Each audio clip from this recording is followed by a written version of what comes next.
Hi, Jamie Cowan here to talk to you today about the new book I published, How Politics Has Distorted the Gospel. It's available on Amazon in print, digital, and now an audio version.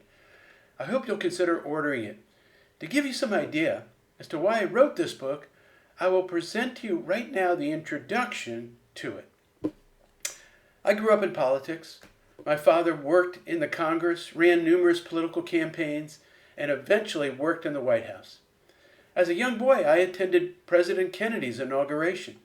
In my teen years, I worked with my father on several political campaigns and attended political conventions. In high school and college, when most kids were cutting lawns or flipping burgers during the summers, I was working in congressional offices. Most of my parents' friends were politicians. After graduating from law school, I worked in the House of Representatives and later the United States Senate, serving as counsel to the Assistant Majority Leader of the Senate and a chief counsel of a U.S. Senate subcommittee. In 1988, I left the political world behind, went to seminary, and became a leader of a Messianic Jewish congregation in Richmond, Virginia. Growing up in a political family, my goal was to enter politics and someday run for political office. Things changed when I became a follower of Jesus the Messiah as a senior in high school. Now the goal became to serve the Lord and follow His calling in my life. I remained interested in government and politics. When in college I was active in student government, and then following law school, as explained above, I worked in Congress. But my focus while working there was on honoring God. One of my guiding verses from the Bible was from Colossians chapter 3, verses 23 to 24, which says, "Whatever you do, work at it with all of your heart, as working for the Lord, not for men, since you know that you will receive an inheritance from the Lord as a reward. It is the Lord Messiah you are serving." I didn't see my role there as trying to pass legislation supported by some religious agenda. Rather, I saw myself as a representative of Jesus by life example and speech. I started and led a popular Bible study attended by congressional staff from both parties. The only rule was that politics was to be left at the door. In this way, all felt welcome. I was working there when the moral majority formed. This was the beginning of the modern rise of evangelical Christianity into the political arena. The goal of the moral majority was to return America to her Christian roots. I will examine the formation and impact of the moral majority in a later chapter. Suffice it to say, I didn't agree with their vision. I found many of the founders of the so-called religious right to be politically naive and biblically off base. I felt the amalgamation of politics and religion to be a huge mistake. In fact, I began writing a book at that time similar to what I have written now. As I stated above, I left the political world in 1988, went to seminary, and eventually moved with my family to Richmond, Virginia to lead a then fledgling Messianic Jewish congregation. I served there for 22 years. Despite my long political experience, with one exception, I never discussed politics from the pulpit. The most I would do was to encourage people to vote when elections occurred.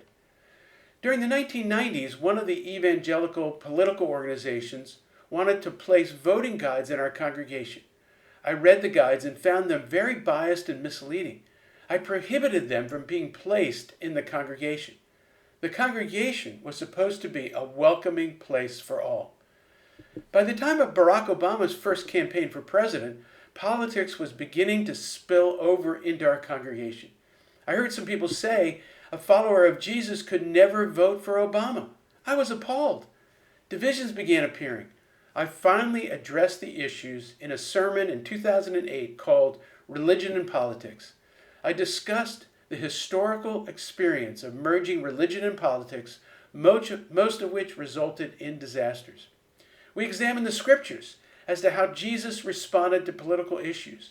I then outlined what I believed to be a biblical view of the subject and what was appropriate for believers to do and or not to do.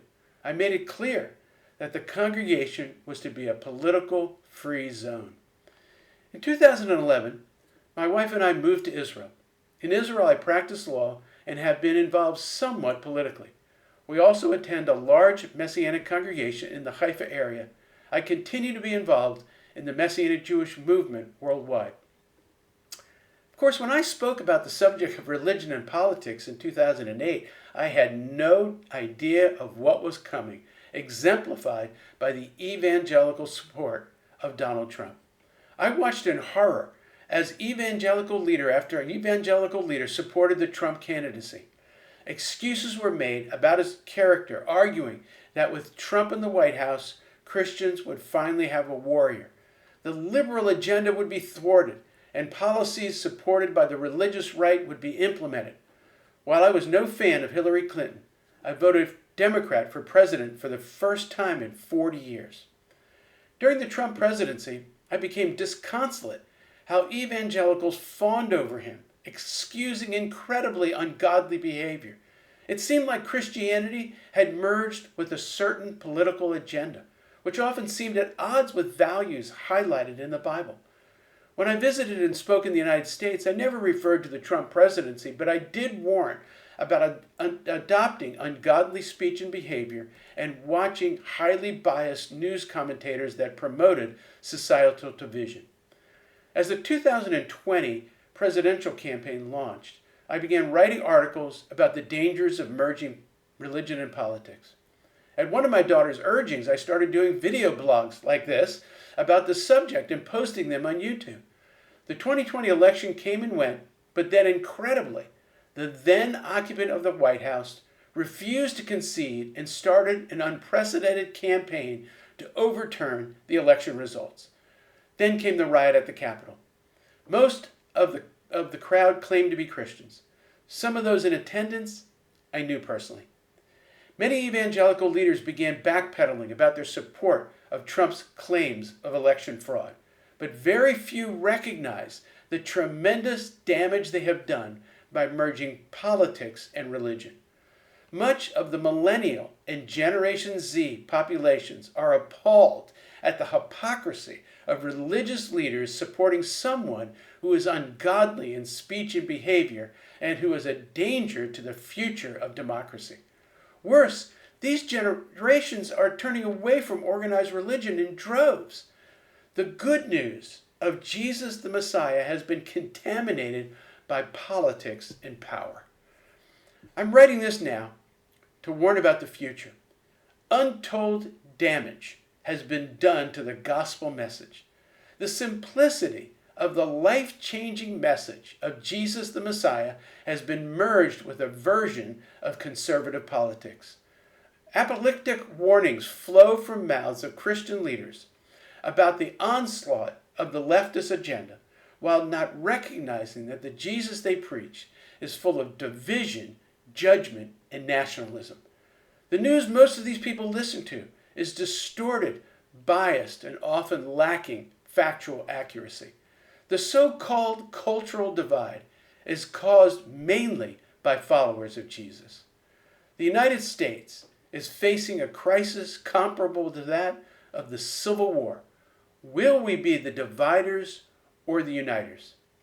The remainder of the book will describe how we got to where we are, the historical experiences of merging religion and politics, what Jesus has to say about the subject, and what is the proper relationship between religion and politics.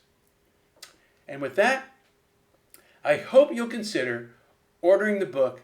I think it will answer a lot of questions. See you next time.